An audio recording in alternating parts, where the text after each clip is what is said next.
কাইলৈ ভোট দিবলগীয়া 5টা সমষ্টিৰ ভোটাৰ ৰাইজক আমি বিনম্ৰভাৱে কিছু অনুৰোধ কৰিব খুজিছোঁ। এই যে আপোনালোকে ভোট দিবলৈ যাব উৎসাহিত হৈ ভোটটো নিজৰ বাবে দিয়ক। ভোটটো দিওঁতে অন্তত মগজুটো ব্যৱহাৰ কৰক। ভোটটো দিয়াৰ পূৰ্বে কিছু কথা ভাবক। এই যে আপুনি আৰু মই আছোঁ, আমাৰ দৈনন্দিন জীৱনত ব্যৱহৃত প্ৰতিটো সামগ্ৰীৰ আকাশলংঘী দাম। ক'ত দাম বঢ়া নাই, আগতে কিমান দাম আছিল, এতিয়া কিমান দাম হ'ল, এই কথাটো ভাবক। চিলিণ্ডাৰটোৰ দাম কিমান হ'ল, আপোনাৰ বিদ্যুতৰ মাচুল কিমান হ'ল, বিশেষকৈ ঔষধৰ দাম ইমান কেনেকৈ বাঢ়িল, কোনটো টেবলেটৰ কিমান বাঢ়িল, আমি খোৱা 5 টকীয়া টেবলেটটো কিমান টকা হ'ল। আৰু এই কথাটো ভাবক যে আপোনাৰ বা বৰ অসুখ হ'লে এখন চৰকাৰী হস্পিটেলত আমি কি ধৰণৰ সুবিধা পাওঁ।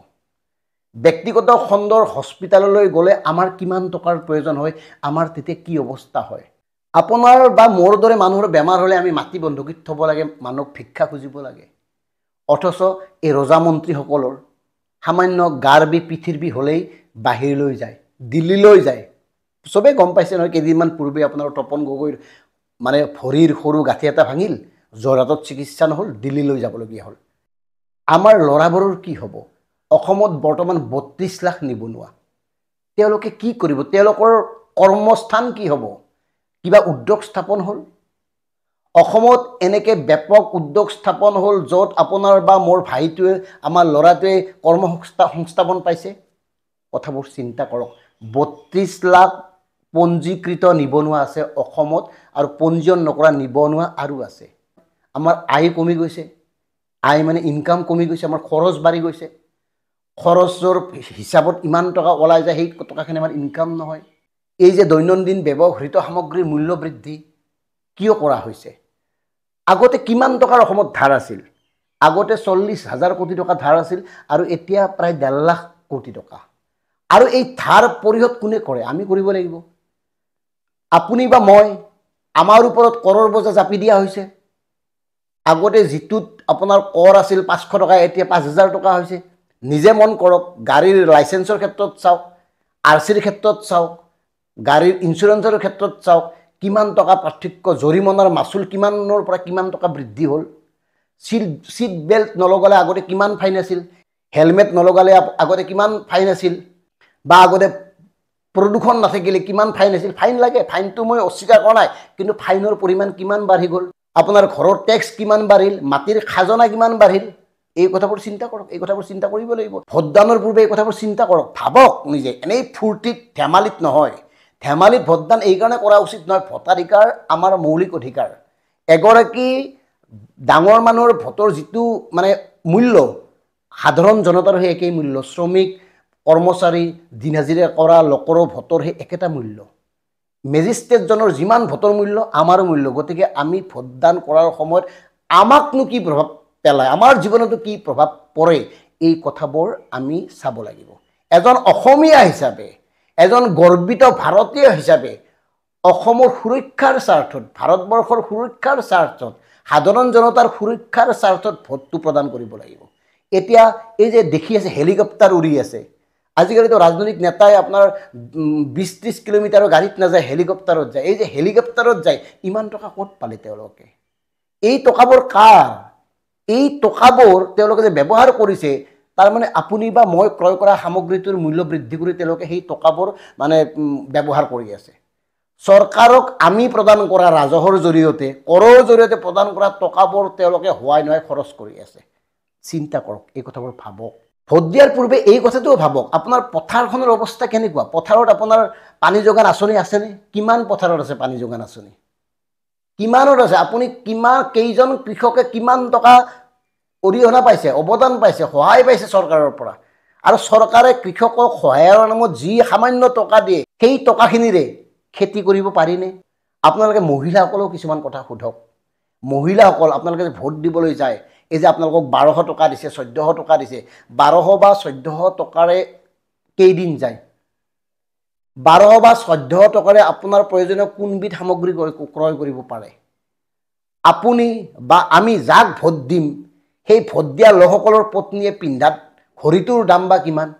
পত্নীয়ে পিন্ধা শাড়ীখন, পত্নীয়ে কান্ধত লোৱা বেগটোৰ, মাজে মাজে শুনো নহয় 7 লাখ টকীয়া ঘড়ী পিন্ধে মন্ত্ৰী পত্নীয়ে, শুনো নহয় 20 লাখ টকীয়া কিবা আপোনাৰ বেগ লয়, কথাবোৰতো মুকলিকে প্ৰত্যেকেই জানে তেওঁলোকৰ যিটো লাইফষ্টাইল।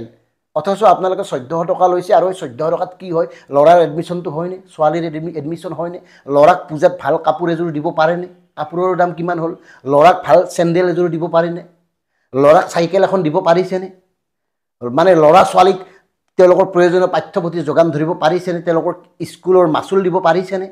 এই কথাবোৰ চিন্তা কৰক। মানে কি হৈ গৈ আছে? ৰাজহাৰা পণ কৰি মগজু ঠিক কৰি আপোনালোকে ভোট দিয়ক। কাৰণ এই ভোটটোই সলনি কৰিব পাৰে আপোনাৰ জীৱন, আমাৰ জীৱন। এই ভোটটোই সলনি কৰিব পাৰে আমাৰ ভৱিষ্যত প্ৰজন্মৰ জীৱন। কাৰণ এতিয়া আপোনালোকে প্ৰত্যেকেই মন কৰিছে চাৰিওফালে মদৰ দোকান। মদ খাই কি অৱস্থা? কিয় ইমান মদৰ দোকান দিব লাগে কওকচোন? চৰকাৰৰ ইমান টকাৰ অভাৱ কেৱল মদৰ পৰা টকা ল'ব? মদ খাই আপোনাৰ বা মোৰ ঘৰত কি পৰিৱেশ হয় সেই কথাটো নিজে চিন্তা কৰক। মদৰ কাৰণে সামাজিক অনুষ্ঠানবোৰ কি হৈ গ'ল নিজে ভাবক। মদে সমাজখনত কি কি কৰিছে কথাবোৰ নিজে চিন্তা কৰক। এতিয়া মদ ক'ত নাপায়? য'তে ত'তে মদ পায়, পুৱা মদ পায়, ৰাতি মদ পায়, বন্ধৰ দিনতো মদ পায়। এই কথাবোৰ চিন্তা কৰি ভোট দিবলৈ যাওক। কিয় এনেকুৱা হৈছে? কিয় এনেকুৱা হ'বলৈ পালে? কিয় আপুনি মই খোৱা টেবলেটটোৰ দাম ইমান গুণ বাঢ়িল? কিয় আমাৰ চৰকাৰী বিদ্যালয়ৰ অৱস্থা এই? কিয় আপুনি বা মোৰ ল'ৰাটোক চৰকাৰী স্কুলত পঢ়ুৱালে মানে নিৰাপদ বুলি নাভাবোঁ কিয়? এই কথাবোৰ চিন্তা কৰক। চৰকাৰী স্কুলৰ আন্তঃগাঁথনিবোৰ চাওক। ভোট দিয়াৰ পূৰ্বে এই কথাবোৰ ভাবক, চিন্তা কৰক। এই কথাটো ভাবক। 500 টকা বা 1000 টকা লৈ আপুনি যদি বজাৰলৈ যায়, বজাৰৰ পৰা কি কি আনিব পাৰে? কিয় ইমান মূল্য বৃদ্ধি হ'ল? আপোনাক দিয়া 1200 টকা বা 1400 টকাৰে কেইদিন যায়? ভাবক কথাবোৰ। ভোট দিয়াৰ পূৰ্বে এই কথাবোৰ ভাবক। পিছত ভাবি থাকিলে লাভ নহ'ব। কাৰণ এইখিনি সময়ত এই কথা নাভাবিলে পৰৱৰ্তী সময়ত আপুনি যদি মূৰটো বেৰত মাৰি মাৰি ফালি দিয়ে লাভ নহ'ব, একো কামত নাহিব। গতিকে কামত অহাৰ সময়ত এই কথাবোৰ চিন্তা কৰক।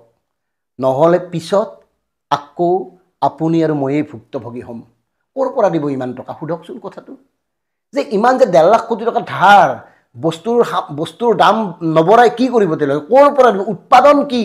ঋণ পৰিশোধ কৰাৰ উৎস কি? চিন্তা কৰক। চিন্তা নকৰিলে কিন্তু পিছত হাৱৈ বৈ কৰি লাভ নাই। অনাগত সময়ত আপোনাৰ দৰে বা আমাৰ দৰে মানুহৰ জীৱনলৈ চূড়ান্ত ভাবুকি আহিব আৰু আমি দিহ একো নাপাম। হাইৰাণ হৈ যাম বিচাৰি। ভাত বিচাৰি, কাপোৰ বিচাৰি, ঔষধ বিচাৰি, চিকিৎসা বিচাৰি, স্বাস্থ্য বিচাৰি, শিক্ষা বিচাৰি ক'ত যাম, ক'লৈ যাম? ইমান টকা আছেনে খৰচ কৰিব পৰাকৈ আমাৰ? এই পৰিৱেশটো কিয় হ'ল? বাৰে বাৰে কৈছোঁ, বিনম্ৰভাৱে কৈছোঁ, হাত জোৰ কৰি কৈছোঁ, ভাবক। ভোট দিয়াৰ আগতে ভাবক। আৰু ভোট কাক দিব মই নকওঁ। এই দল চল বাদ দিয়ক। সৎ মানুহ যাৰ পৰা আপোনালোকে আশা কৰিব পাৰে, যিয়ে আপোনাৰ আশা পূৰণ কৰাৰ সুযোগ আছে, যিয়ে আপোনাৰ হৈ মাত মাতে, যাৰ কোনো লালসা নাই, যিয়ে মানে ভোগবিলাসত মত্ত নহয়, এই কথাবোৰ চিন্তা কৰক। মানুহ চাইহে ভোট দিয়ক। ধন্যবাদ।